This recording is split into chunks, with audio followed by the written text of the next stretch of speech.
The exorcism are religious ritual in which you try to expel an evil or demon from a body.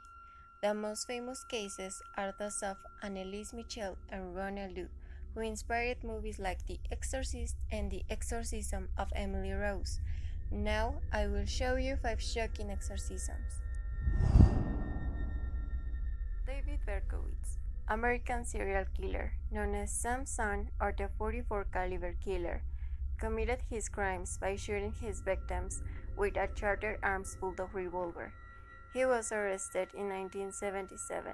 Shortly after, David confessed to murdering 6 people and injuring 7 others in 8 shootings in New York between 1976 and 1977.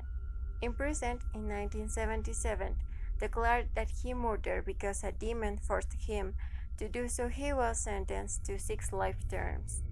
After finding evidence that Sam belonged to a satanic sect, his sentence was changed in 1990. Clara Germana Cele. Clara, of 16 years old, in 1906, after making a pact with the devil, she entered a state of possession, in which she understood languages such as Polish, German, French, among others to which she was not exposed. The nun in her care said that she showed a gift of clairvoyance by revealing personal details of the people around her. Clara could not stand the presence of blessed objects. She had extraordinary strength. The nun who cared for her said that terrifying sounds emanated from her.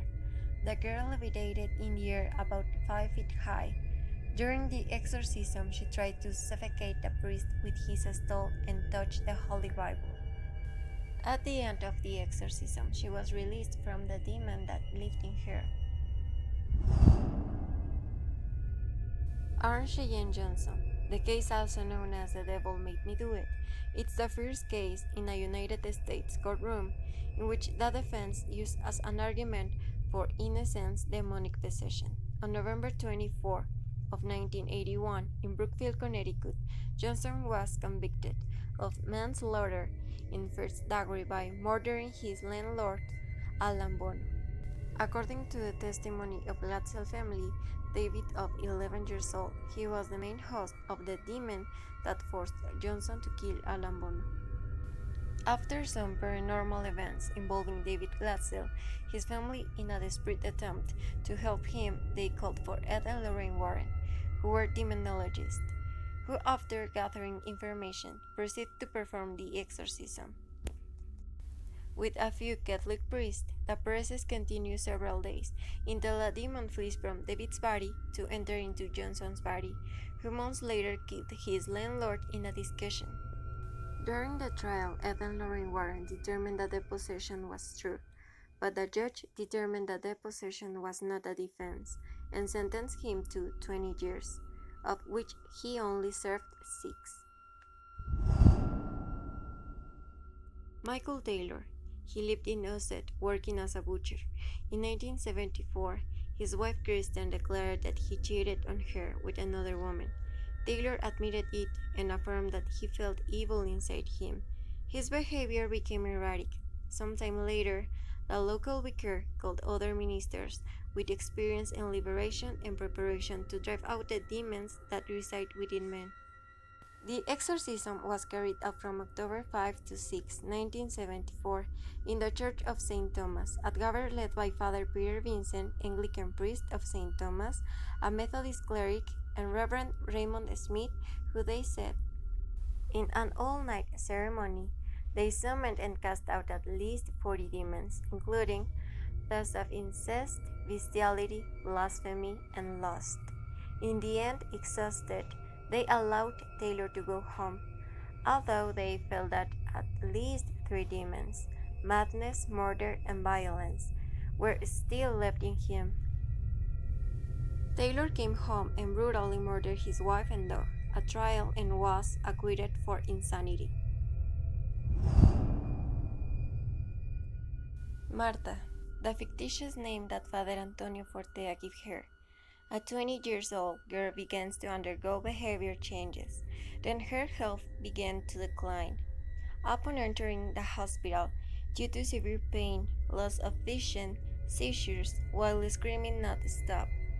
12 days after leaving the hospital, she continued with her aggressive behavior until one day her mother saw her move her head in an abnormal way and then rise 8 inches above the floor in the chair in which she was sitting.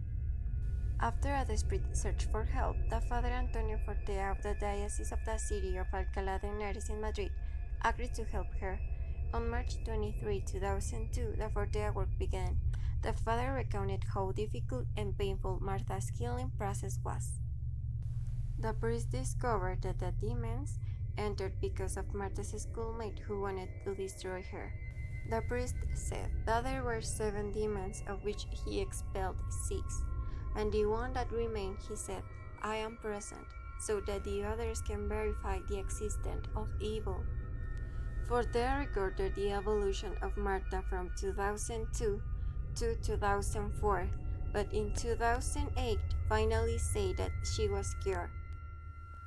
Father Fortea said in Mexico, this case was not only documented, but was validated by the Vatican, making it even more terrifying. Edna Haynes, 33 years old, the political granddaughter of Morgan Freeman, was murdered by her boyfriend Lamar Davenport.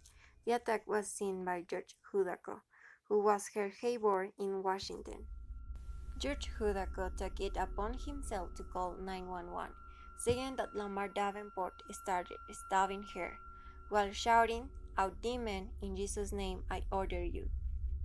Investigative sources noted that Lamar Davenport screaming biblical passages while attacking her body, during a total of 16 stab wounds.